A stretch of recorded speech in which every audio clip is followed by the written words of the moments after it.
What's going on, guys, and welcome back. It looks like Arsenal FC are finally making some moves in the transfer window, and it's not what we expected. Everyone's expecting a bid for a striker, but it's not what we expected. It is a confirmed bid reported by Fabrizio Romano and David Ornstein that Arsenal have made confirmed bid for Christian Norgaard, the Norwegian midfielder, of around £11 million. Obviously, the news broke just not too long ago. Here we go. David Ornstein basically saying Arsenal are exploring a deal to sign Christian Norgaard from Brentford. Proposal for the 31 midfielder, €11 million, and they are awaiting Brentford's reply. The Denmark international is contracted until June 2027, but he is keen, among other options and potential for Partey's exit. And a lot of people are obviously saying, and I've seen it all online, that Norgaard obviously is a Thomas Partey. Oh no, sorry, Norgaard is a Jorginho replacement, and Zubimendi is a Partey's replacement.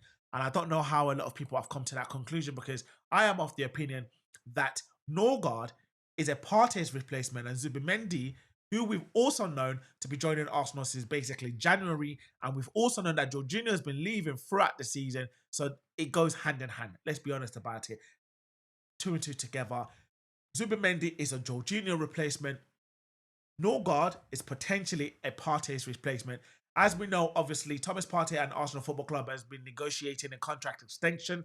However, it seems that they've hit a stumbling block. Last couple of days, there's been speculations to suggest that Thomas Partey is going to be leaving Arsenal after they've not been able to come to an agreement on a deal. Thomas Partey is reported to want about another 2-year contract in or around £200,000 to £250,000 a week, and obviously Arsenal are not willing to meet that demand. Hence the reason why I'm assuming that they are pivoting to Christian Norgaard, is another 31-year-old. I swear that Partey is a 31-year-old player. This is good. I don't know. It's like by the time you spend €11 million on a transfer fee, and then potentially Norgaard is probably earning about maybe 100 potentially or less at Brentford at the moment. So you're probably going to have to give him a pay rise, probably in on around 110, 120,000 pounds a week. Then you're paying about £9,000 in transfer fees, 9 million, sorry, in transfer fees potentially. And couldn't you have potentially negotiated that with Thomas Partey and paid him that? I'm just of the opinion. I don't know. Wasn't the transfer or the bid or the player that I would have expected to be replacing Thomas Partey had it been he has left. Obviously, as I said, it's confirmed. Well, it's not confirmed. There's speculation to suggest that Thomas Partey will be leaving Arsenal, because his contract literally finishes on June the 30th, which is next week, Monday, as of the time recording this video. Things might change within the next couple of days. As you know, things do tend to move fast when it comes to football, transfers, negotiations, and so forth. But it looks at the moment for Arsenal to have made a confirmed inquiry and a bid or proposal to Brentford. It definitely means that, in my opinion, that Thomas Partey is on his way out from Arsenal. Is Norgaard the player that Arsenal actually need to replace him? I said in one of my previous videos, if it was up to me, I'll be going for a younger player, probably slightly in the 20 to 25 million pounds mark. Someone like a Douglas Luiz. He was linked with Arsenal previously when he was playing for Aston Villa. Obviously, Aston Villa had to sell him due to PSR issues. He went over to Juventus. He hasn't had the greatest of time. He's featured for Brazil in the national team. And I don't think he's actually a bad player, in my opinion. He's played in the Premier League before, so he's a Premier League proven player. And right now, even Juve need to offload some players. So if you go in for Douglas Luiz and probably bid in and around 20 to 25 million pounds, I'm sure they'll be open to negotiation.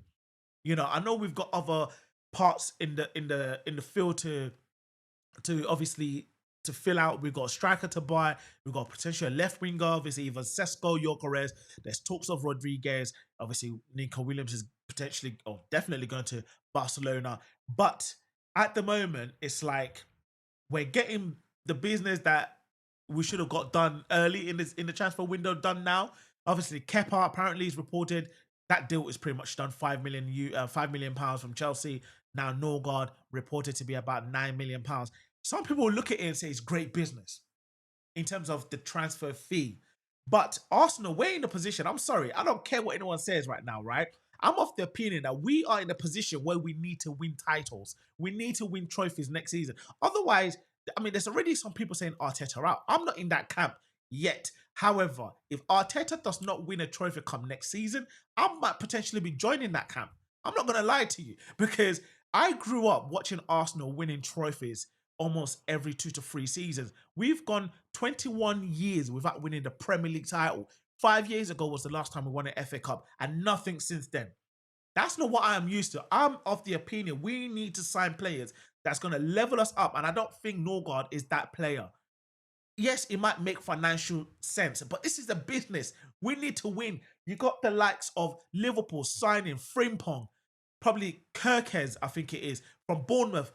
Then they've signed Verts. They are spending the money, and Arsenal are trying to look for bargains. It's like you need to shop in Marks and Spencers. However, Arsenal are going to Aldi or Lidl to go and shop for players. It doesn't make sense, in my opinion. And you want to win the league?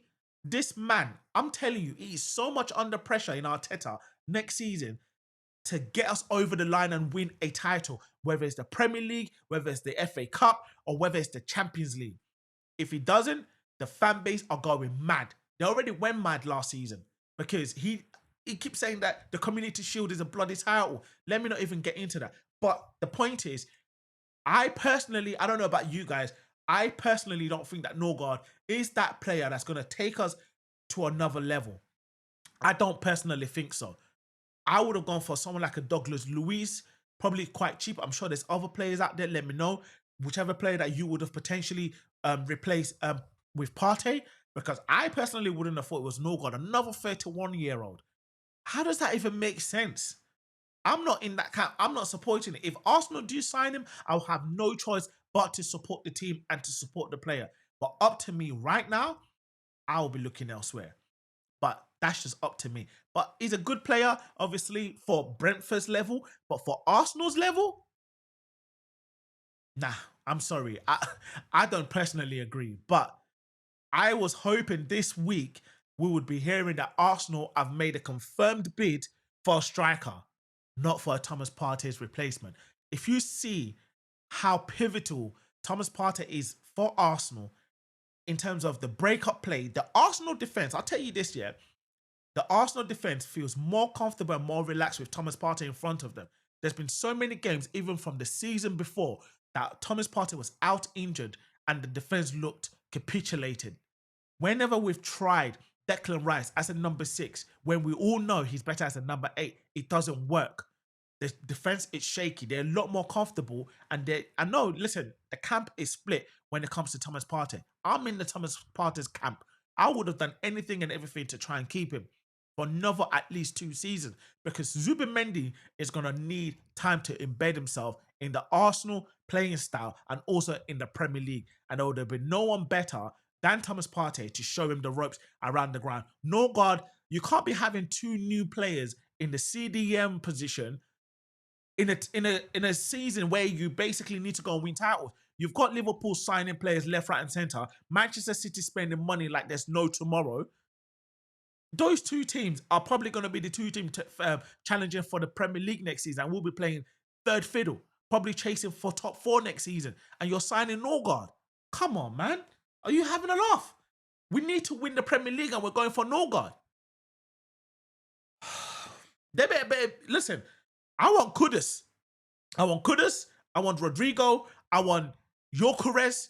Yes, Zubimendi is already coming in. That's those 3 players I need in this team. And anyone that comes after, probably not Norgaard. Keep Thomas Partey, get Kudus, get Rodrigo, get Gyökeres, and let's go win the bloody title. That's what I want. Not Norgaard. I'm not in the fan base of signing Norgaard. I'm sorry. It's not happening. But obviously, I don't make the decisions. It's like this club and these owners keep making it out like, you know, all they want to do is just basically spend the least as much possible and make the most money. If we don't make the Champions League come next season, oh my God, and we're in fourth, fifth, and we're not challenging for the league, I swear to God, the fan base is gonna go mad. It's gonna go mad. But listen, it is what it is. The breaking news is not what we expected this week, But it is being confirmed that Arsenal have made a confirmed bid for Christian Norgaard of Brentford FC of around 11 million euros, and we are waiting for Brentford to come back to us in regards to their response. Let's see how this one pan out. As per usual, guys, if you're new around here, don't forget to hit that like and share button. And most importantly, don't forget to subscribe. It is free, guys, and it goes a long way in helping me out in making more contents like this. And until the next video, I'll see you guys later.